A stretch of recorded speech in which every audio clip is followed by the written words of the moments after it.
नमस्कार दोस्तों, BRS show में आपका स्वागत है।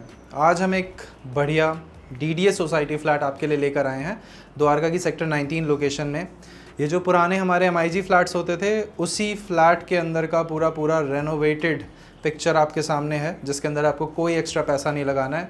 इन फ्लैट्स की सबसे बड़ी विशेषता क्या है, आप इन्हें एक 3 BHK प्रॉपर्टी की तरह भी यूज़ कर सकते हैं, क्योंकि इसके अंदर जो लिविंग एरिया होता है उसे इस तरह से डिज़ाइन किया जाता है कि अगर आप इसे एक प्रॉपर रूम की तरह भी यूज़ करना चाहें तो आप कर सकते हैं उसे आराम से। तो अगर अपना बजट इसी ब्रैकेट में आता है, जो प्राइस आपने नीचे देखा है, तो आप इसे चाहें तो यूज़ कर सकते हैं एक सोसाइटी 3 BHK फ्लैट के तौर पे भी। बाकी on paper this is DDA MIG flat sector 19 की लोकेशन का। फेसिंग कुछ ऐसी मिलती है, सामने आपको हरियाली मिलेगी, नीम का पेड़ लगा हुआ है, और गेटेड सोसाइटी फ्लैट है तो पार्किंग को लेकर भी कोई कंसर्न नहीं आएगा। बाकी एक बार स्टार्ट से लेकर एंड तक देख लीजिए, काफ़ी बढ़िया तरीके से काम इसके अंदर किया गया है। इसका कोड यहाँ पे है, नंबर्स नीचे हैं, और हाँ, ये किसी भी बैंक से आप इस पर लोन करवा सकते हो, चाहे government bank, private bank, NBFC, आपकी कॉल है। नक्शा पास है। बाकी आइए दिखाते हैं हम आपको ये फ्लैट।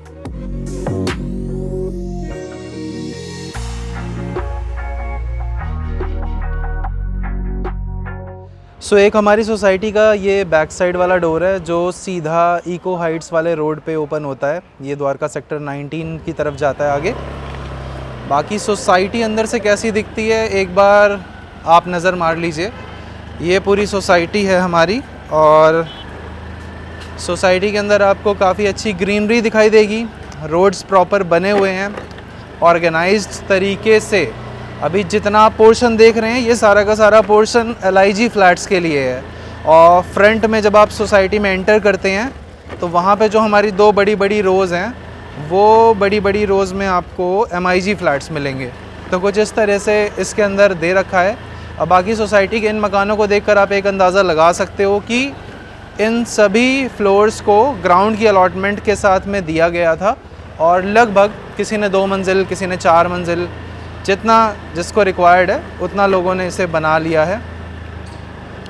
बाकी नज़र मार लीजिए एक बार, इत्मीनान से देखिए पूरी सोसाइटी कैसी दिखती है, ग्रीनरी कैसी है, गाड़ियों की व्यवस्था कैसी है, पार्किंग की व्यवस्था कैसी है, हर चीज़ पे आप नज़र मार सकते हैं। ये हमारा MIG वाला जोन स्टार्ट हो जाता है, पहली 2 रोज़ फ्रंट की और फ्रंट के बैक साइड की। तो ये MIG पोर्शन है जो ऐसा दिखता है। जब आप स्टार्टिंग में घुसते हैं सोसाइटी में तो इधर ऐसा मिलेगा।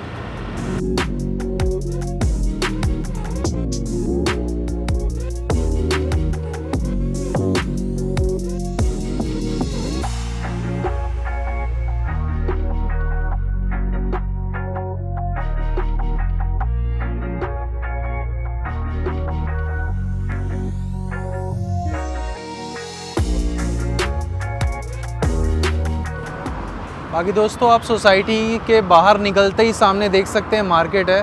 तो यहाँ से सीधा क्रॉस करके पैदल अगर आप मार्केट को एक्सेस करना चाहते हैं कर सकते हैं, जहाँ पे आपको ATM से लेकर बैंक्स की फैसिलिटी और जो रिक्वायर्ड होता है, ये द्वारका की मार्केट में सब कुछ मिलता है। बाकी ये सामने आपका बिल्कुल मेन रोड आ जाता है, जो एक तरफ हमारा द्वारका सेक्टर 12 की ओर जाता है, और यहाँ से राइट लेते हैं, यानी कि आप रोड के पार जाएंगे तो इस तरफ में आपको हमारे सेक्टर 10 की तरफ जाने का रास्ता दिखाई देगा।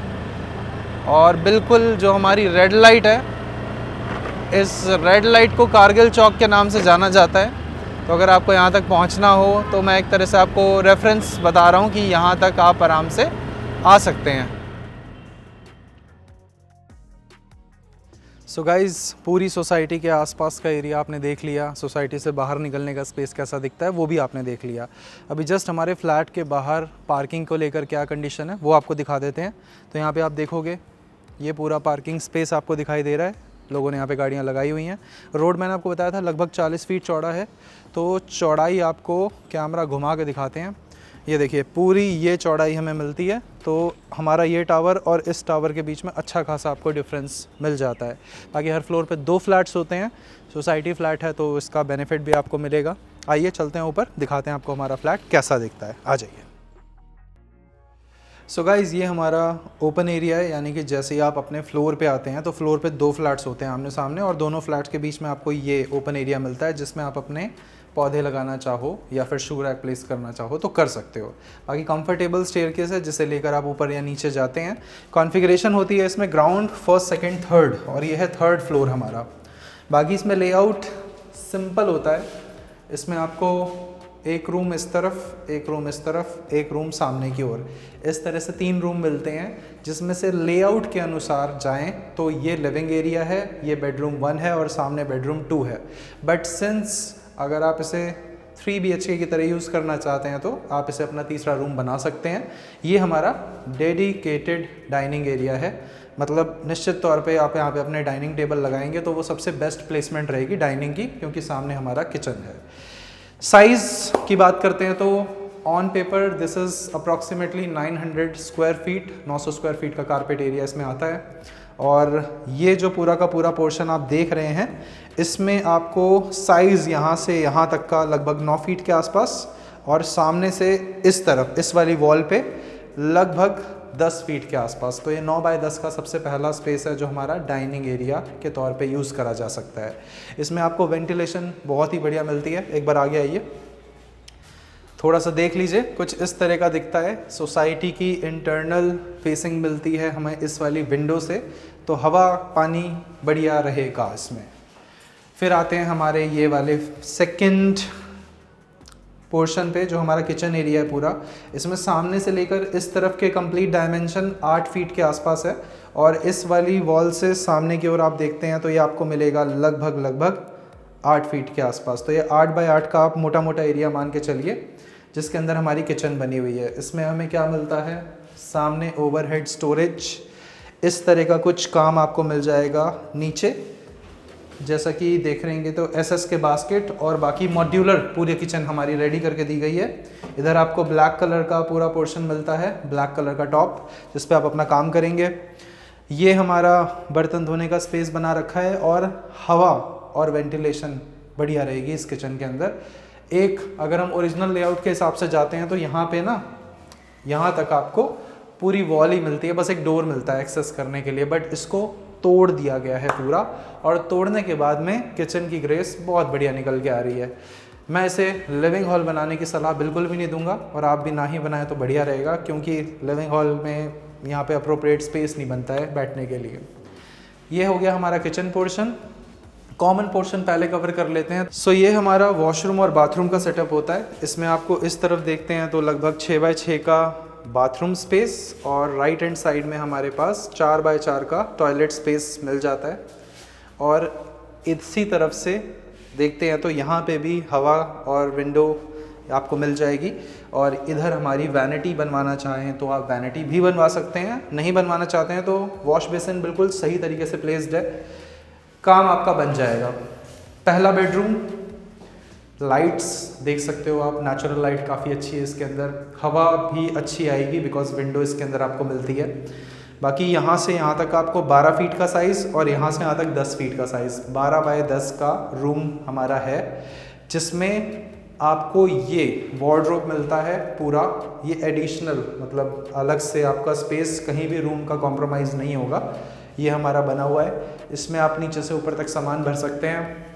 और एक बार इस तरफ देख लीजिए, नीचे स्टोरेज है, ऊपर विंडो एसी के लिए स्पेस है, और यहाँ पे स्लाइडर है। तो आप इतना विंडो एसी इस तरफ लगा के इससे डायरेक्ट बाहर की हवा के लिए यूज़ कर सकते हैं। एक बार देख लीजिए कैसा व्यू आपको मिलता है। सामने आप ये जो ग्रीन सोसाइटी देख रहे हैं, इसे आपने द्वारका में आते जाते कई बार ज़रूर देखा होगा। इसे इको हाइट्स के नाम से जाना जाता है। हालांकि इको हाइट्स काफ़ी ज़्यादा नाम खो चुकी है अपना, क्योंकि इको हाइट्स की बालकनी के ठीक सामने से नाला निकलता है, जिसे साहिबी नदी बोलते हैं। तो उसके चक्कर में लोग उसके अंदर तो बिल्कुल इन्वेस्ट नहीं कर सकते। लेकिन इस सोसाइटी के अंदर स्मेल की तो हमें कोई प्रॉब्लम नहीं नज़र आ रही, ना फील हो रही, ना कहीं से दुर्गंध आ रही है किसी तरह की। आप जब विज़िट करने आओगे आप भी देख लेना, ऐसी कोई प्रॉब्लम नहीं है। बाकी ये वाला जो हमारा लिविंग एरिया जिसे मैं बता रहा था, इसमें जो हमारे पास साइज़ होता है वो काफ़ी बड़ा होता है। यहाँ से आप इस तरफ देखोगे तो ये 14 फुट का स्पेस है, और यहाँ से यहाँ तक 12 फुट का स्पेस है। ये 14 बाय 12 का लिविंग एरिया बना के दिया जाता है, जिसे आप चाहो तो अपना रूम नंबर 2 भी बना सकते हो। इसमें 2 बड़े बड़े विंडोज़ इस तरफ आपको मिलते हैं जिसमें आप अपना विंडो एसी एंड ऑल लगाना चाहें लगा सकते हैं। एक डोर है जिसे एक्सेस करके आप अपनी बालकनी में जा सकते हैं, लेकिन हम आपको डायरेक्टली एक ही बार में लेके चलेंगे क्योंकि हमारे रूम नंबर 2 जो एक्चुअल हमारा रूम नंबर 2 है, इससे भी आप डायरेक्टली वहाँ पे जा सकते हैं। ये है हमारा सेकंड बेडरूम। इसमें आपको इस तरफ से पूरा जो स्पेस मिलता है वो मिलता है 11 फुट का और यहाँ से यहाँ तक 10 फीट का। ये 10 बाय 11 का स्पेस, इधर एक विंडो और ये डोर लेकर हम अपनी बालकनी को एक्सेस कर सकते हैं। आ जाइए, आपको दिखा देते हैं हमारी बालकनी कितनी बड़ी और कितनी स्पेशियस है। ये हमारी पूरी बालकनी है। इसमें आपको जो यहाँ से यहाँ तक का साइज़ मिलता है वो मिलता है 7 फुट का और सामने से इधर की ओर आपको मिलता है पूरा स्पेस 11 फुट का। सो ये काफ़ी ज़्यादा बड़ी बालकनी है 7 बाय 11 की। और इसके अंदर अगर आप फ़ैन लगाकर यहाँ पे बैठने का अरेंजमेंट बनाना चाहते हैं बना सकते हैं। सामने पेड़ का व्यू आपको मिल जाएगा। एक बार मैं आपको नीचे कैमरा पैन करके दिखा देता हूँ। नीचे आप देखोगे तो लगभग हमारे सामने वाले टावर और हमारे टावर के बीच में कम से कम नहीं तो 40 फुट का डिफरेंस है। 40 से भी ज़्यादा हो सकता है, कम तो बिल्कुल भी नहीं होगा। बाकी अगर ये पेड़ नहीं होता तो सामने आपको इको हाइट्स की जो बिल्डिंग्स हैं वो यहाँ से थोड़ी थोड़ी नज़र आती, शायद थोड़ी थोड़ी आ भी रही होंगी। तो ये थी हमारी आज की प्रेजेंटेशन। इसमें मैं आपको एक बार समराइज़ कर देता हूँ कि क्या चीज़ आपने देखी है। ये ऑन पेपर DDA का MIG फ्लैट है जो हमारे द्वारका सेक्टर 19 लोकेशन में है। इसमें आपको ग्राउंड, फर्स्ट, सेकंड, थर्ड ये कॉन्फ़िगरेशन पे फ्लैट्स मिलते हैं, यानी कि ये 3rd फ्लोर है।